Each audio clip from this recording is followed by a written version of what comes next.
Bienvenue dans la leçon 9 sur la crainte de Dieu, un sujet vraiment que nous sommes en train d'étudier, d'approfondir ensemble. Et nous avons déjà passé donc plusieurs leçons. Dans la première, nous avons apporté des définitions. Dans la deuxième, nous avons vu pourquoi la crainte de Dieu. Ensuite, nous avons parlé des bénéfices et des motivations.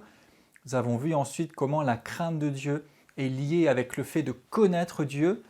Et puis nous avons partagé sur des attributs de Dieu, des attributs qui lui sont propres, uniques à lui-même, et puis aussi des attributs que nous devrions partager avec lui en tant qu'imitateurs de Dieu.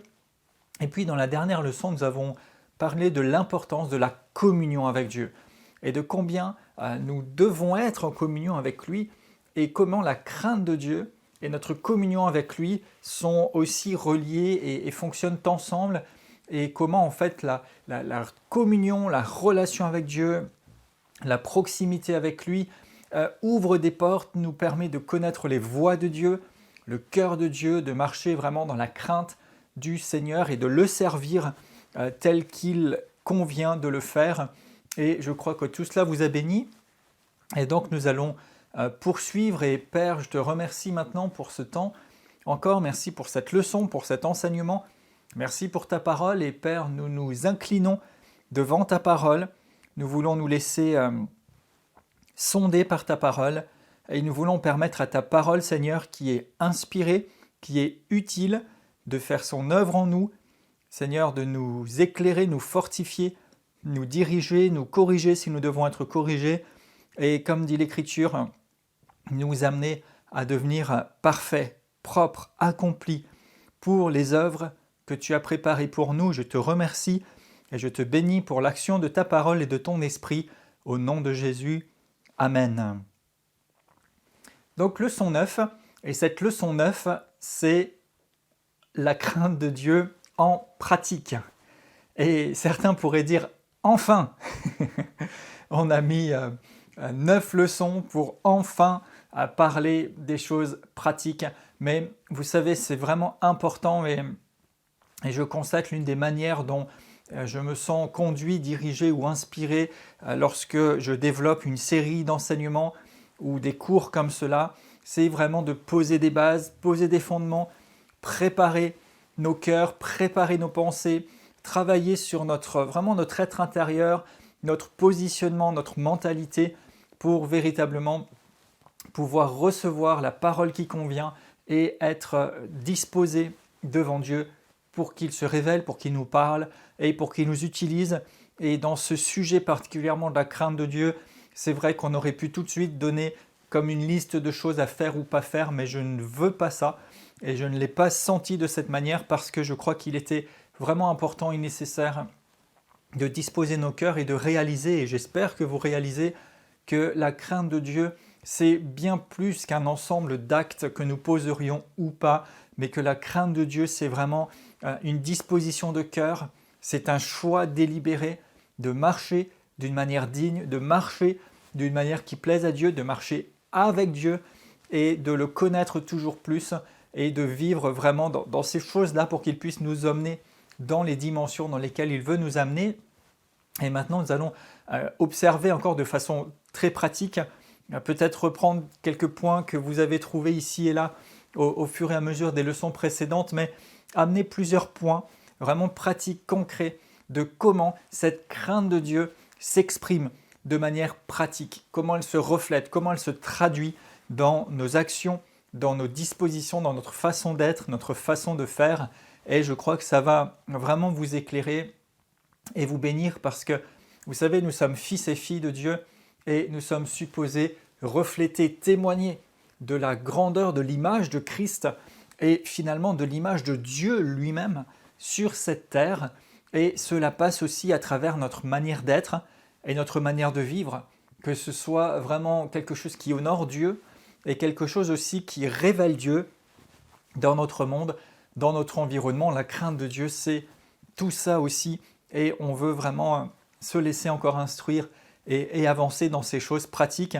Donc on va poser plusieurs choses et voir comment cette crainte de Dieu s'exprime. Je vous rappelle la définition que je vous avais proposée dès le début du cours et que je reprends tout au long c'est que la crainte de Dieu, c'est un profond respect qui s'exprime par le fait que Dieu soit notre référence, qu'il est notre préférence, que nous ayons pour lui de la déférence et de la révérence.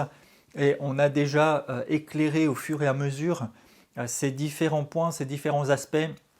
Et à travers ici les éléments que nous allons observer maintenant sur la crainte de Dieu en pratique, ça va aussi donner vraiment toute une lumière, tout un éclairage, toute une teneur à ces quelques termes qui vraiment reflètent énormément de choses, mais qui ne doivent pas non plus peser sur nous comme si on devait s'imposer plein de règles pour les règles, mais qui en réalité vont découler, vont être le fruit de notre communion avec Dieu, de notre connaissance de Dieu, de notre inclinaison pour lui plaire, pour lui obéir et pour qu'il accomplisse ses plans.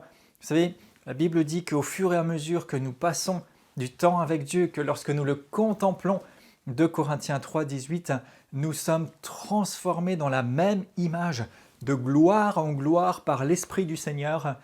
Et cela passe aussi par la sainteté, par la maturité, par une forme de modèle qu'on peut avoir et donner dans cette vie et d'aller de gloire en gloire. Et régulièrement, l'Écriture parle de progrès. Timothée va être exhorté par Paul, qui était comme un père spirituel pour lui, en lui disant que tes progrès soient évidents pour tous. Il est écrit aussi que vous alliez de progrès en progrès. Et je crois que c'est bon de vouloir progresser, de vouloir aller de l'avant, de vouloir être toujours plus conforme à Dieu. Et vous savez, plus nous le contemplons, plus nous le révérons, plus nous nous inclinons devant lui, plus nous nous exposons à sa connaissance et à sa présence, et plus nous allons aussi le refléter, plus nous allons être conformes à son image dans ce monde en marchant dans la crainte de Dieu. Et donc un premier aspect, un premier point sur cette crainte de Dieu en pratique, c'est la consécration. La consécration.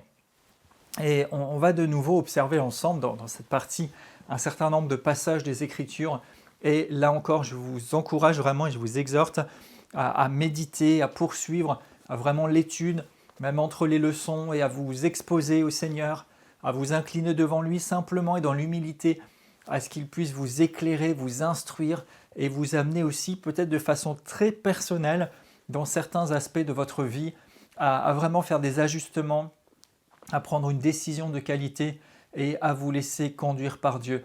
Vous savez, quand vous avez en vue quelque chose de meilleur, je l'ai mentionné la dernière fois, eh bien, les autres choses secondaires vont perdre de leur importance, perdre de leur intérêt, vont comme pâlir à vos yeux parce que vous avez en vue quelque chose de plus grand, quelque chose de plus glorieux. Et vraiment, mon désir et ma prière à travers ce cours, c'est surtout pas de créer, et on parlera un peu de ça, du légalisme, des règles, des consignes, comme on pourrait dire c'est bon, j'ai coché chaque case, j'ai fait exactement ce qu'il fallait, mais sans que ça ne change notre cœur, notre être, notre relation avec Dieu.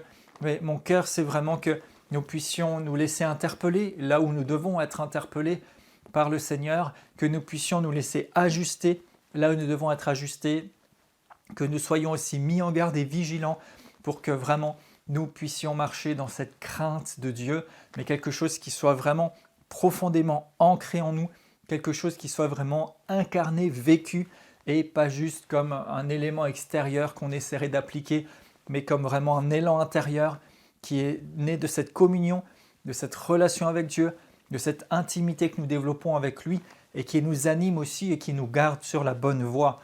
Les temps sont là et viennent où nous allons voir de plus en plus la manifestation de la gloire de Dieu avec puissance, avec des manifestations, avec des signes, des prodiges, des miracles, avec des éléments qui pourraient surprendre et dépasser plusieurs.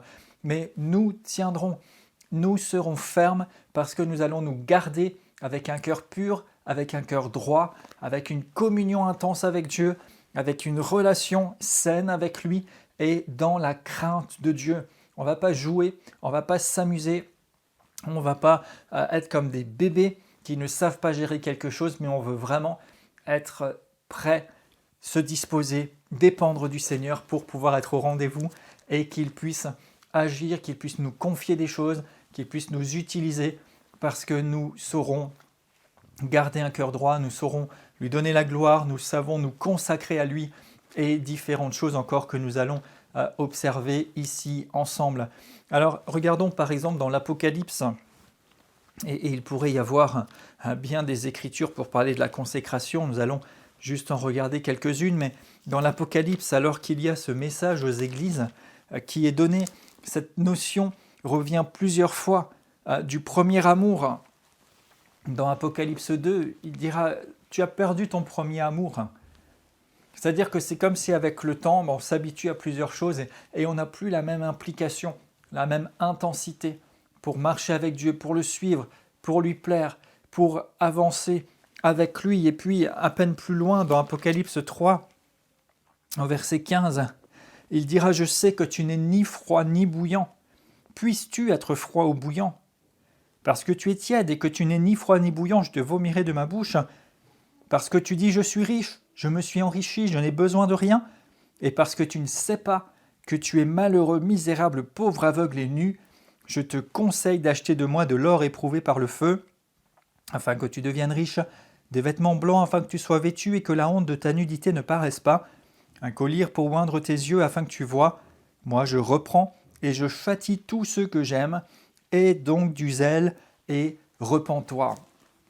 Et Dieu attend de nous que nous ayons du zèle, que nous soyons motivés, impliqués, engagés et en chemin, s'il le faut, que nous puissions nous repentir, nous détourner d'une nouvelle manière de faire, nous détourner des choses erronées pour pouvoir vraiment revenir sur la bonne voie et nous y maintenir. Et vous savez, ici, l'exhortation, il faudrait que tu sois froid ou bouillant, mais pas entre les deux, parce qu'entre les deux, tu seras vomi de ma bouche.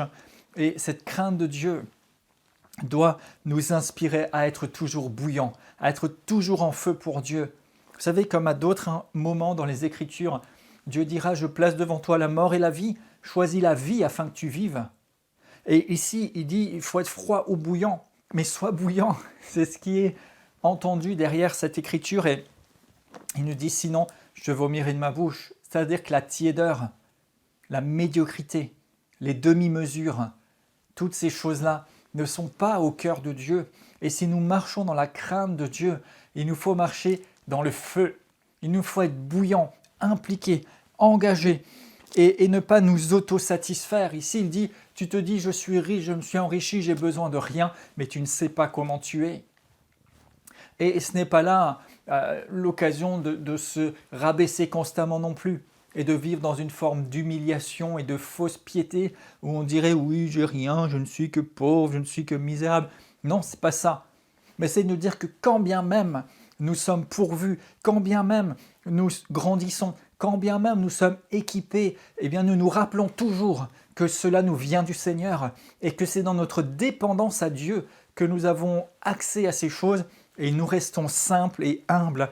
Et vous savez, l'une des marques de certaines personnes, et ce qui est remarquable, et quelquefois je me rends compte moi-même que plus j'apprends, plus je grandis, plus je découvre, plus je développe des choses, et plus je me rends compte qu'il y a beaucoup de choses à développer, plus je me rends compte qu'il y a encore beaucoup plus de domaines, plus je me rends compte qu'il y a une telle grandeur, une telle infinité. Et donc ça vous garde petit, ça vous garde humble, non pas dans l'humiliation, mais dans l'humilité. C'est-à-dire de dire oui, ok, peut-être je grandis, je progresse, gloire à Dieu, mais je ne suis pas arrivé au bout, je ne suis pas dans une espèce d'autosatisfaction. Je me dis, je suis riche, je me suis enrichi, j'ai construit mon truc, je suis bien, j'ai besoin de rien. Non, nous avons toujours besoin de quelque chose. Nous avons besoin du Seigneur. Nous avons désespérément besoin de la vie de Dieu. Nous avons désespérément besoin de manger et boire le corps et le sang de Christ. Nous avons désespérément besoin d'être abreuvés, revêtus du Saint-Esprit, de la puissance d'en haut. Nous avons désespérément besoin des instructions divines pour que sa gloire soit libérée, soit manifestée. Donc nous ne pouvons pas nous contenter de dire « ça y est, je suis arrivé, j'ai ce qu'il faut ». Je suis dans la moyenne ou au-dessus, nous devons être bouillants, engagés, consacrés à aller au bout des choses avec le Seigneur, dans tout ce que le Seigneur a pour nous. Nous devons être constamment dans cette position et dans la simplicité.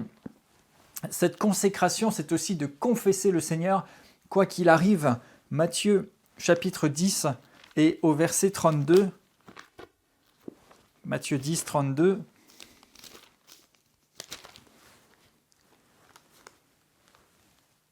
Jésus dit « Quiconque se déclarera publiquement pour moi, je me déclarerai aussi pour lui devant mon Père qui est dans les cieux. Mais quiconque me reniera devant les hommes, je le renierai aussi devant mon Père qui est dans les cieux. » Donc nous devons être clairement positionnés pour le Seigneur, pas à moitié, pas juste un chrétien, comme certains disent, le chrétien du dimanche. Vous savez, celui-ci, le dimanche, il met ses beaux vêtements, il prend sa Bible sous son bras, il va à l'église. Il est agréable, il est cordial, il est bon, il est doux, il est spirituel et tout ce qui va avec. Mais dès qu'il rentre de l'église, ou tout au plus quand le dimanche est terminé, qu'il a déposé les beaux habits, qu'il a déposé la Bible, il revêt un autre visage.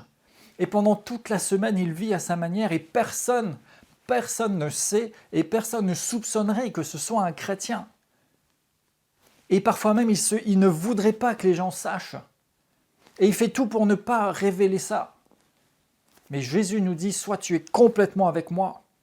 Et quelque part, il écrit, ceux qui ne sont pas avec lui pour construire font partie de ceux qui détruisent.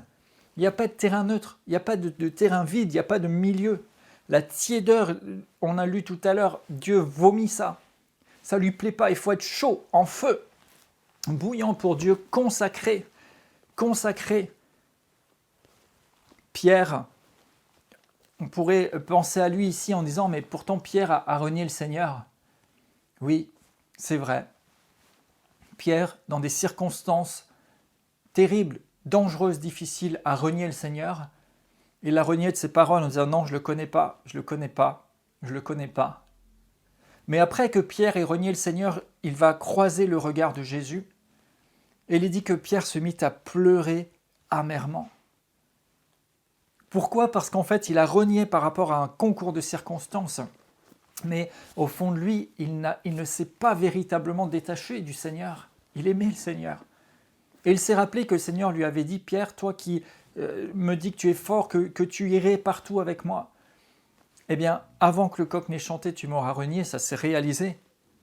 Mais plus tard, Jésus va revenir à la rencontre de Pierre, Jean, chapitre 21. Et alors que Jésus s'adresse à Pierre, et ce passage est assez connu, il va lui dire « M'aimes-tu ? M'aimes-tu ?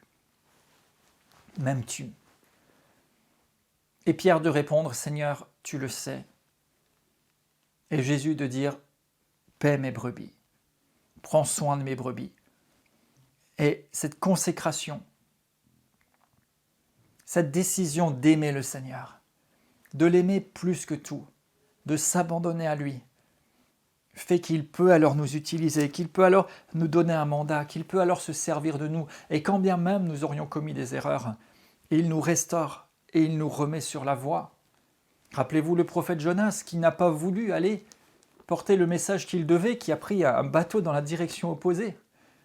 Et puis il y a cette tempête qui se déclare, Jonas est jeté à l'eau, il va passer du temps dans le ventre d'un grand poisson, comme dit la Bible, et puis il va être recraché sur le rivage, et Dieu va lui redonner l'appel et le mandat pour dire « vas-y ». Et cette fois-ci, il va y aller. Et malgré ça, il va encore murmurer par rapport à ce que Dieu va faire, mais Dieu use de bonté envers lui. Et Dieu use de bonté et de patience envers nous. Si par moments nous sommes partis dans la mauvaise direction, ou que nous avons fait le mauvais choix, mais ce qu'il attend de nous, c'est que nous soyons consacrés, engagés à le suivre, engagés à sa suite.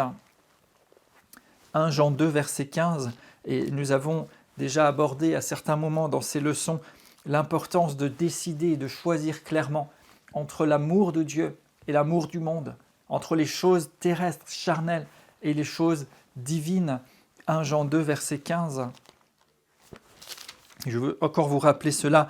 N'aimez pas le monde, ni les choses qui sont dans le monde, car si quelqu'un aime le monde, l'amour du Père n'est pas en lui, car tout ce qui est dans le monde, la convoitise de la chair, la convoitise des yeux et l'orgueil de la vie, ne vient point du Père, mais vient du monde.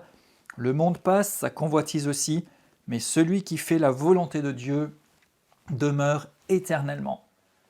Et nous devrions nous consacrer, nous engager à laisser les choses du monde, à ne les considérer que comme quelque chose qui peut servir les intérêts du royaume de Dieu durant notre vie sur cette terre, mais à nous attacher aux choses de Dieu, parce qu'il dit que tout ce qui est sur cette terre passera, mais celui qui fait la volonté de Dieu demeure éternellement. Et c'est là l'objet de notre consécration, de notre engagement, de faire la volonté de Dieu. Faire la volonté de Dieu. Matthieu 22. Écoutons encore cette parole de Jésus.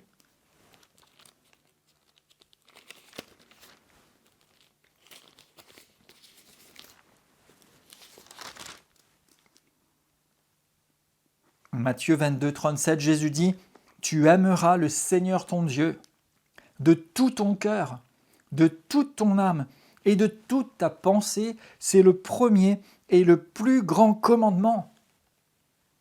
Et voici le deuxième, tu aimeras ton prochain comme toi-même. De ces deux commandements dépendent toute la loi et les prophètes. » Vous voyez, il dit la première chose, c'est d'aimer le Seigneur notre Dieu de tout notre cœur, de toute notre âme, de toute notre pensée, c'est-à-dire de manière entière, absolue, d'être consacré, de l'aimer par-dessus tout, de nous attacher à lui, attaché à sa pensée, attaché à sa volonté, dans cette relation, cette communion, j'y reviens encore avec Dieu, engagé, impliqué. La crainte de Dieu fait de nous des gens consacrés, parce qu'on ne veut pas être froid, on ne veut pas être tiède, mais on veut être en feu, on veut être bouillant, on veut faire la joie de notre Père, on veut marcher avec notre Seigneur d'une manière digne et agréable. Un deuxième point, un deuxième aspect dans cette crainte de Dieu en pratique, nous venons de parler de la consécration, le deuxième c'est l'adoration, et quand je parle d'adoration, j'y associe le fait de lui donner la gloire, lui donner la gloire. Et tant de versets, tant de passages des Écritures nous parlent de louer Dieu, de l'adorer, de l'élever, et vous pourriez vraiment passer du temps là-dessus, et j'ai mis des références aussi dans les notes, mais ce que Dieu cherche, c'est notre adoration. Jésus disait, ce que le Père cherche, ce sont des adorateurs qui adorent en esprit et en vérité. Et l'heure est là où les vrais adorateurs adorent en esprit et en vérité. C'est-à-dire que nous adorons Dieu, que nous sommes dans cette communion spirituelle, cette élévation de notre esprit vers Dieu, mais aussi en vérité, c'est-à-dire dans nos actes, dans notre façon d'être. L'adoration, ce n'est pas seulement quand nous chantons des cantiques qui contemplent le Seigneur, et vous avez un excellent cours sur la louange et l'adoration aussi. L'adoration, c'est un style de vie, c'est une manière d'être, c'est une inclinaison devant Dieu, c'est reconnaître sa grandeur, sa supériorité, sa gloire. L'adoration au Seigneur, c'est pas seulement quelque chose qui vient de nos lèvres, mais c'est véritablement l'expression de notre être entier. L'adoration, c'est s'incliner, c'est lui accorder, lui rendre, l'élever lui, le mettre en avant lui, par-dessus tout. Et nous devons chercher la gloire de Dieu, la gloire de Dieu, la gloire de Dieu, et rendre à Dieu la gloire. Rendre à Dieu la gloire. Pas juste comme un mot en disant gloire à Dieu, mais c'est quand même un peu grâce à moi. Donner à Dieu toute la gloire et chercher sa gloire. Et tant d'Écritures nous enseignent sur le sujet. Jean 7, verset 18.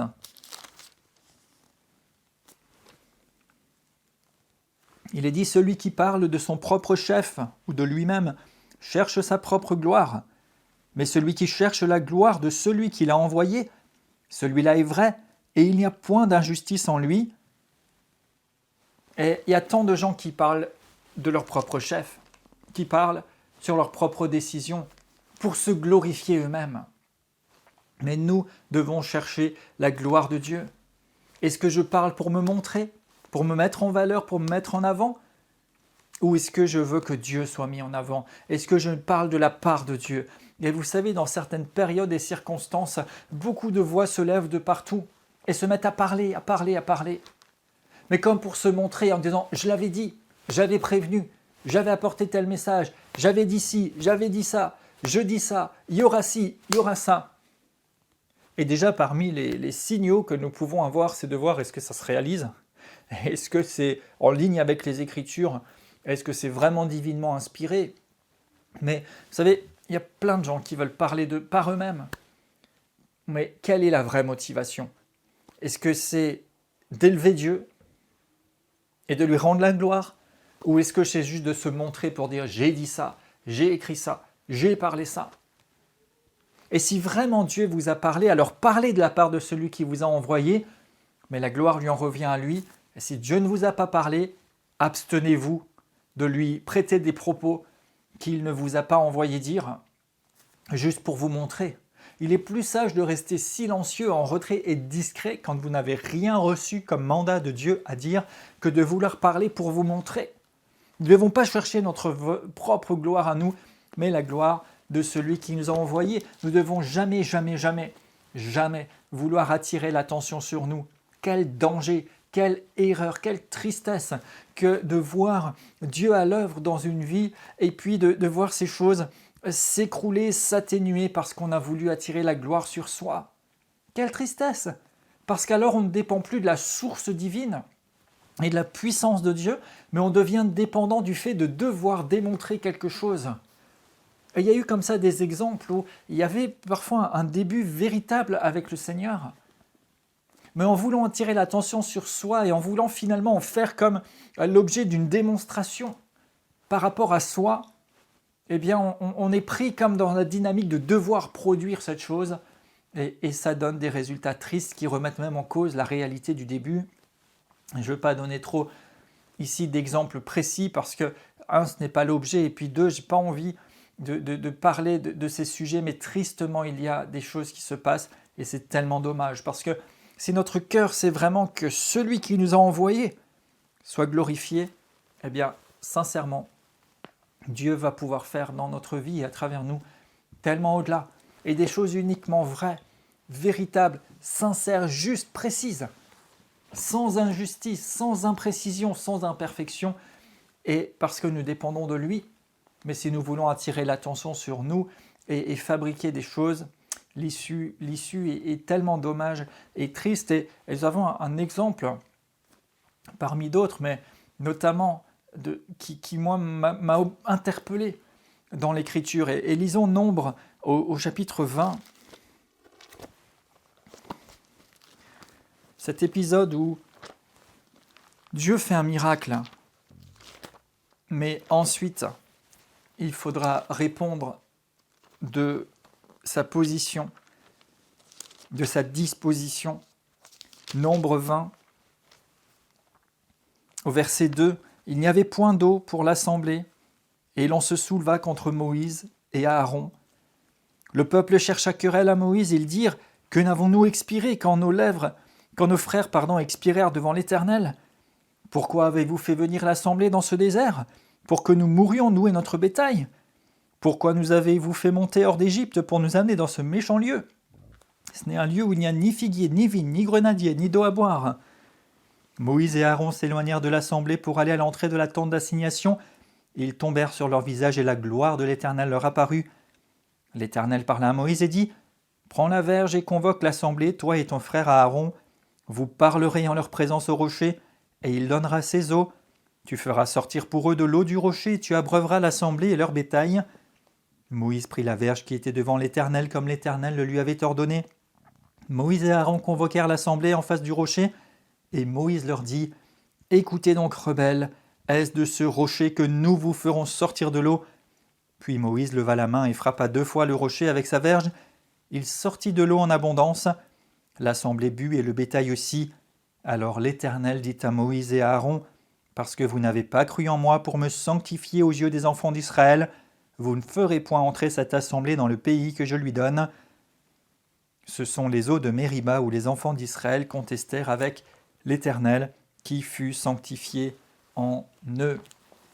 Et ici, on voit un épisode remarquable.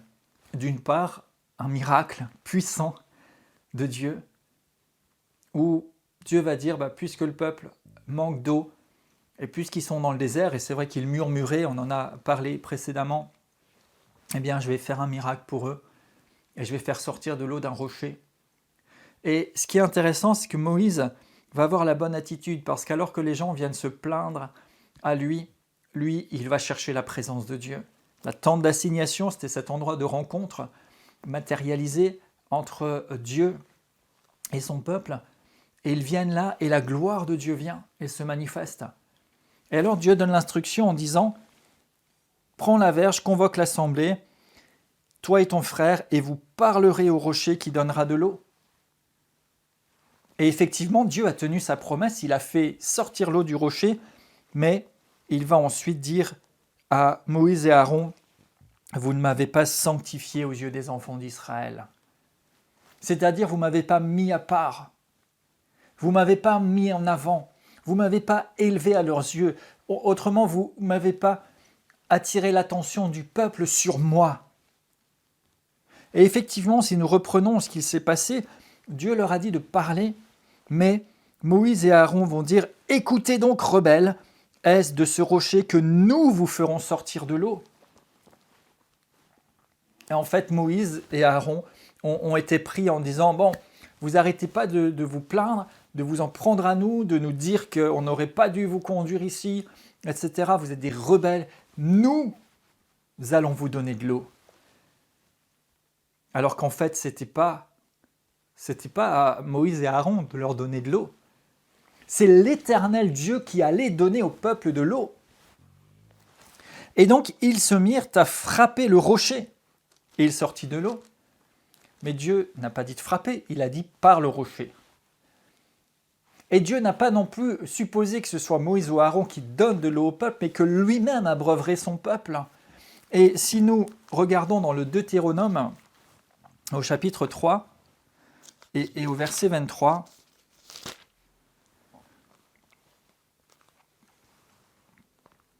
nous voyons que Moïse se place devant Dieu et il dit « J'implorais la miséricorde de l'Éternel en disant « Seigneur éternel, tu as commencé à montrer à ton serviteur ta grandeur et ta main puissante, car quel Dieu y a-t-il au ciel et sur la terre qui puisse imiter tes œuvres et tes hauts faits ? Laisse-moi passer, je te prie, laisse-moi voir ce bon pays de l'autre côté du Jourdain, ces belles montagnes et le Liban. » Mais l'Éternel s'irrita contre moi à cause de vous, il ne m'écouta point. L'Éternel me dit « C'est assez, ne me parle plus de cette affaire. Monte, porte tes regards à l'Occident, au nord, au midi, à l'Orient, et contemple de tes yeux, car tu ne passeras pas ce Jourdain. Donne les ordres à Josué, fortifie-le, affermis-le, car c'est lui qui marchera devant ce peuple et qui le mettra en possession du pays que tu verras. » Et nous demeurâmes dans la vallée vis-à-vis de Beth-Péor. Et en fait, ici, on voit que ce que Dieu a dit à l'épisode du rocher, eh bien, se réalise. C'est-à-dire qu'il va dire, Moïse, Aaron, puisque vous ne m'avez pas sanctifié aux yeux du peuple, ce n'est pas vous qui ferez entrer le peuple dans le pays de la promesse. Et on voit à travers cette prière ici dans le Deutéronome que Moïse tenait vraiment à voir ce pays, à y entrer. Moïse avait enduré, vécu tellement de choses avec ce peuple, qui murmurait, qui s'en prenait à lui, qui était contre lui. Moïse a vécu des miracles, a vécu la puissance de Dieu. Et ce qui m'interpelle aussi, il dit, Seigneur, tu as commencé à montrer ta grandeur et ta main puissante. Et quand je me dis, mais Moïse, avec ce qu'il a vécu, il réalise que Dieu a juste commencé à lui montrer sa grandeur et sa main puissante. Moïse avait une conscience de l'infinie grandeur et puissance de Dieu. Il dit, Seigneur, s'il te plaît, laisse-moi y aller. Et Dieu lui dit, ne me parle plus de ça. Et il va lui permettre juste de regarder. Et c'est quand même la bonté et l'amour de Dieu, de lui permettre d'avoir un aperçu. Mais il ne va pas pouvoir entrer à cause de cette faute qu'il a donnée. Quelque part, on pourrait dire qu'il a loupé le but ultime de sa destinée et de son appel. Oui, il a amené le peuple jusqu'au seuil, jusqu'à la limite du pays de la promesse, mais il n'a pas pu les faire entrer. Il n'a pas pu y entrer lui-même. Parce qu'il n'a pas sanctifié le nom de Dieu aux yeux du peuple. Il n'a pas accordé le crédit de ce que Dieu a fait. Et vous savez, quelquefois, on peut se demander en entendant des personnes, est-ce que le crédit, la gloire, l'honneur, l'élévation reviennent seulement à Dieu, ou bien est-ce que certains ne se l'accréditent pas ? Et c'est vrai que c'est un sujet qui m'a vraiment interpellé et sur lequel je m'efforce d'être vigilant et de garder vraiment un cœur droit, un cœur pur Vous savez, même quand les gens vous félicitent et vous encouragent, et c'est bon d'honorer les serviteurs et les servantes de Dieu, c'est bon de les encourager, et même de s'encourager entre nous, fils et filles de Dieu, quand nous faisons des choses, quand nous sommes sur la bonne voie, quand Dieu est à l'œuvre, c'est bon de nous encourager, c'est bon de se féliciter mutuellement, et faites-le, ayez une culture d'encouragement, c'est vraiment important. Mais attention, même quand nous nous encourageons mutuellement, ou que nous nous encourageons nous-mêmes, ou nous cherchons à vraiment nous renforcer, nous favoriser dans la grâce de Dieu, et c'est bon en soi, mais attention à ne pas s'attribuer le crédit de ce que Dieu fait. Que la gloire, que l'honneur, que le mérite reviennent toujours à Dieu. Parce que vous savez, parfois on entend des choses et c'est un peu comme si j'ai bien prié, j'ai beaucoup prié, j'ai fait ci, j'ai fait ça, parce que j'ai fait ça, parce que j'étais là, parce que j'étais comme ça, Dieu a agi. Non, non, non, c'est pas parce que tu as fait quoi que ce soit. C'est l'amour, la puissance et la grâce de Dieu. Et c'est pas parce que c'est tel homme, telle femme, telle personne, telle renommée, ceci, cela, qu'il y a une œuvre et à Dieu et de Dieu.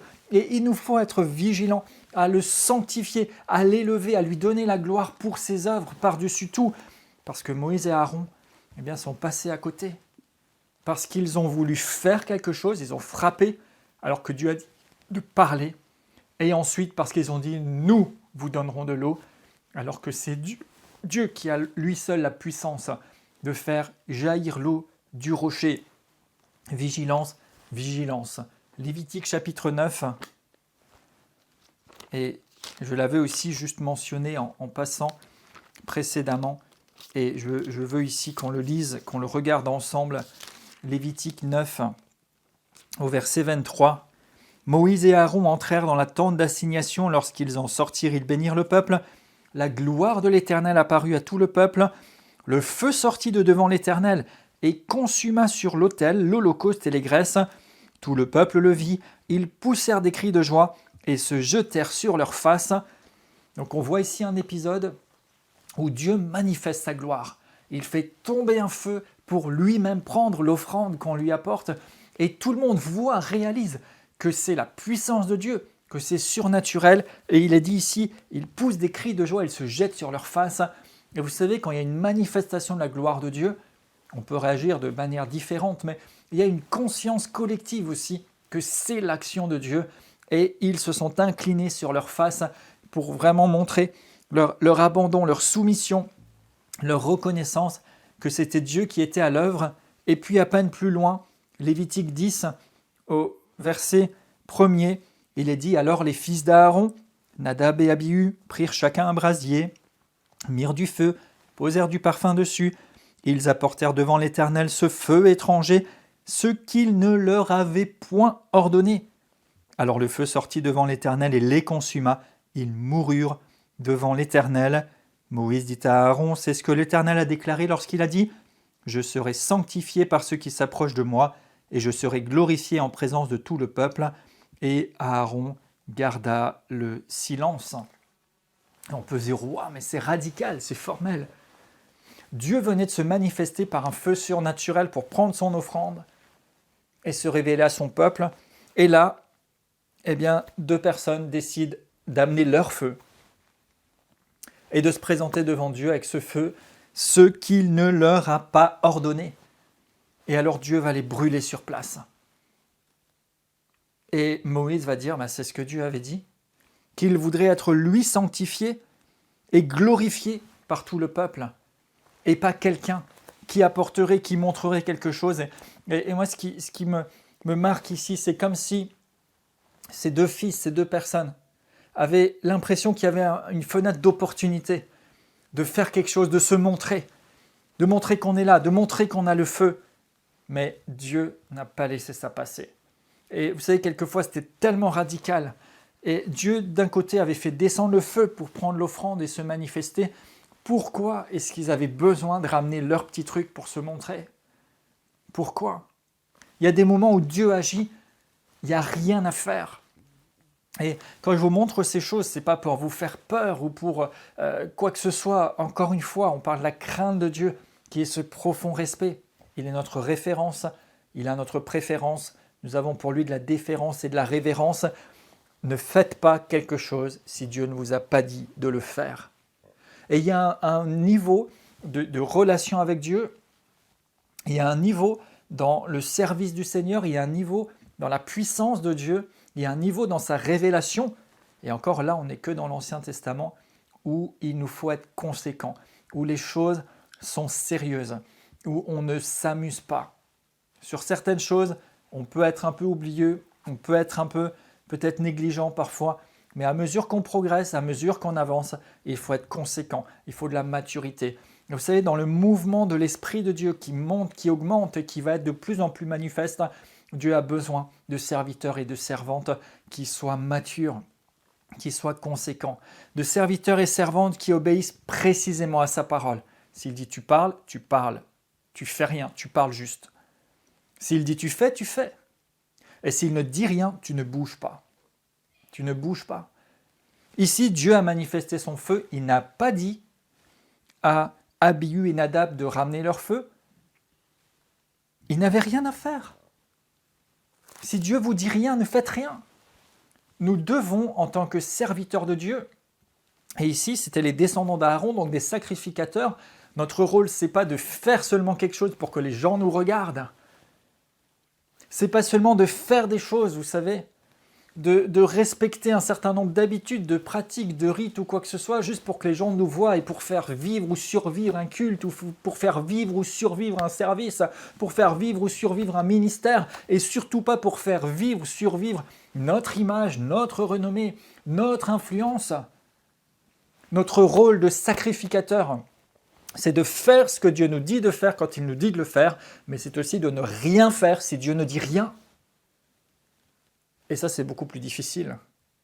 Et je crois que ça fait partie des choses que nous avons besoin d'apprendre ou de réapprendre. Et ce n'est pas de la oisiveté, c'est juste de dire, si Dieu dit rien, je fais rien. Si Dieu dit rien, je dis rien. Et même si les gens me disent, pasteur, prophète, évangéliste, apôtre, qu'est-ce que toi tu dis? Qu'est-ce que Dieu t'a dit? Vous savez, si Dieu vous a rien dit sur un sujet, eh bien répondez à cette personne, Dieu ne m'a rien dit de particulier. Après, vous pouvez dire, mon opinion, ma pensée, ma lecture des choses est la suivante, et vous pouvez peut-être citer une parole de Dieu, de l'Écriture, de la Bible, et apporter votre pensée sur le sujet. Mais ne vous amusez pas. Même si les gens viennent vous solliciter, ce n'est pas parce qu'on vous sollicite que vous devez leur donner ce qu'ils vous demandent. Vous devez donner aux gens ce que Dieu vous dit de leur donner, et si Dieu vous dit rien, vous faites rien, et vous dites rien. Et c'était à ce point-là, parce que la gloire de Dieu était manifeste.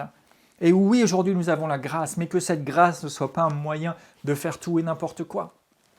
Et combien nous gagnerions en sérieux, en puissance, en crédibilité, tant sur le plan même physique et humain, mais que surtout sur le plan spirituel et pour l'image que nous donnons de Dieu au monde, si nous étions en mesure de faire exactement ce que Dieu nous dit, et aussi de ne rien faire si Dieu ne dit rien, plutôt que de vouloir faire des choses soi-disant au nom de Dieu, qui ensuite sont un contre-témoignage, parce que vous savez, même si vous dites « Dieu m'a dit, Jésus m'a dit, le Saint-Esprit m'a conduit à » et que ça ne s'accomplit pas, vous jetez du discrédit sur le Seigneur et sur vous au passage, même si l'être humain peut toujours se rattraper aux branches, comme on dit. Vous savez, il y a des gens qui ont dit « telle date, tel jour, à telle heure, il va se passer telle chose ».